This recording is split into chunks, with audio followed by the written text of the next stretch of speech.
नागपूरमध्ये संचारबंदी असलेल्या भागातील शाळा आजही बंद आहेत। शहरातील 11 भागात आजही संचारबंदी असल्यानं शाळा प्रशासनाच्या माध्यमातून हा निर्णय घेण्यात आलाय।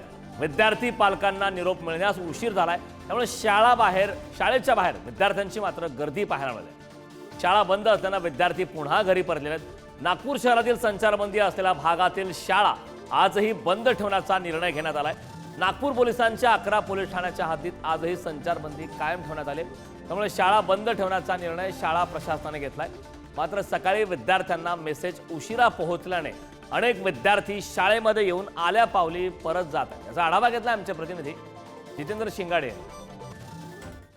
नागपुरात सोमवारी झालेल्या हिंसाचारानंतर 3 झोनमधील 11 पोलीस ठाण्याच्या हद्दीत कर्फ्यू लागू करण्यात आलेला आहे। आजही हा कर्फ्यू लागू आहे आणि याचा जो परिणाम आहे तो खास करून शाळांवर होत असल्याचं आपल्याला दिसून येत आहे, कारण या परिसरामध्ये सुमारे 200हून अधिक शाळा आहेत आणि या शाळांना आजही सुट्टी जाहीर करण्यात आलेली आहे।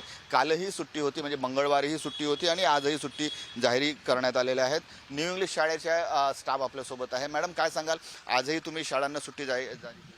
हो, आम्ही वेळेवर आता विद्यार्थ्यांना सांगितलं आहे, मेसेजेस पाठवले आहेत, पण जे विद्यार्थी येते त्यांना त्यांच्यासाठी आम्हाला इथे यावं लागलं आहे, तर त्यामुळे विद्यार्थ्यांचं तर फार नुकसान होतं आहे। पण कालही सुट्टी होती, आजही सुट्टी आहे। हा निर्णय शाळा प्रशासनाने घेतलेला आहे। हो, माननीय कलेक्टरनी घेतलेला आहे। त्यांचा जो निर्णय असतो तो आम्हाला मान्य करावा लागतो, त्यामुळे आम्ही आता वेळेवर सुट्टी जाहीर केली आहे। काही पोरंही येत आहेत, विद्यार्थी येत आहेत, मात्र त्यांना परत जावं लागतं। हो, आम्ही मेसेज पाठवला आहे, पण एवढं सकाळी कोणी मेसेज बघत नाही, त्यामुळे आमचा सगळा शिक्षक वर्ग इथे येऊन थांबलेला आहे।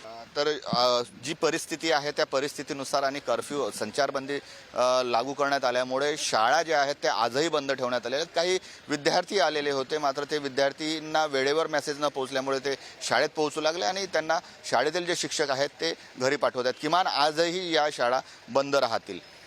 कॅमेरामन मंगेश शस्तकसह जितेंद्र शिंगाडे, पुढारी न्यूज, नागपूर।